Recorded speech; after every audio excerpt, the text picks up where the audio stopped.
Hi everyone, it's December. The new year is coming. I can't believe it.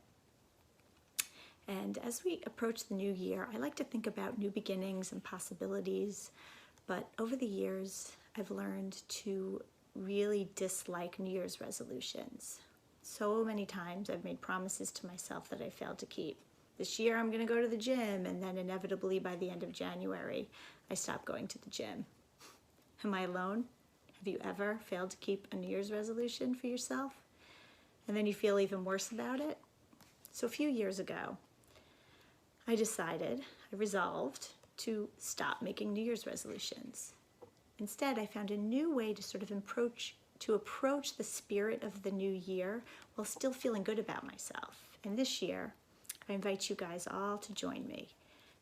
But before I tell you about it, I want to first explain briefly why it is that we do tend to fail to keep our New Year's resolutions. And honestly, it's not because we're weak. It's not because we have no willpower. It's really because of the way our brains were created. So have a little compassion for yourself. Okay? As humans, we are hardwired to seek temptation and to give in to temptation. We're hardwired to find food, to rest and conserve our energy, and to reproduce. Our very existence depends on it, and the primitive part of our brain overpowers everything else when those three things are to be considered. So our planning and our delayed gratification areas of the brain are much more mature features of our lives, and they're controlled by the prefrontal cortex, which was developed much later in our evolution. So when desire and delayed gratification meet head to head, inevitably desire wins. And we find ourselves sitting on the couch eating ice cream instead of having that well-planned meal that we came up with from our prefrontal cortex the day before. Now, I'm not saying it's impossible to create new healthy habits. It's actually very doable, but the way to do it is by creating new neural pathways and making them unconscious and automatic. It is not by trying to overcome with sheer willpower itself. Creating new habits and being healthy is a doable exercise, but it's too much to go into in this video. Maybe we'll do it at another time. But it's not the way we tend to take on New Year's resolutions, and that is why they always fail. Not always, but most of the time.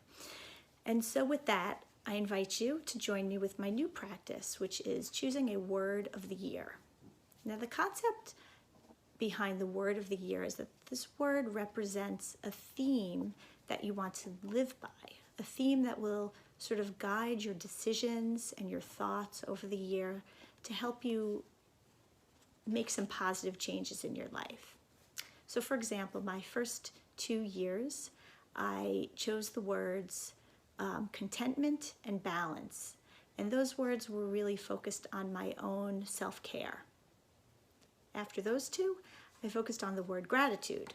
And boy, did gratitude help me get through times of COVID. Still does. This year, I'm choosing the word brave. And I'm choosing the word brave because this year I want to grow and evolve a little bit and challenge myself. And I think brave will remind me that it's okay to sit with discomfort and to push myself outside of my comfort zone at times. So I ask you, what do you want to see more of in yourself this year? Lots of people tell me things like kindness, humility, adventure, love. If you're not sure, a great way to try to come up with the word is to think about qualities you see in other people that you might want to see more of in yourself.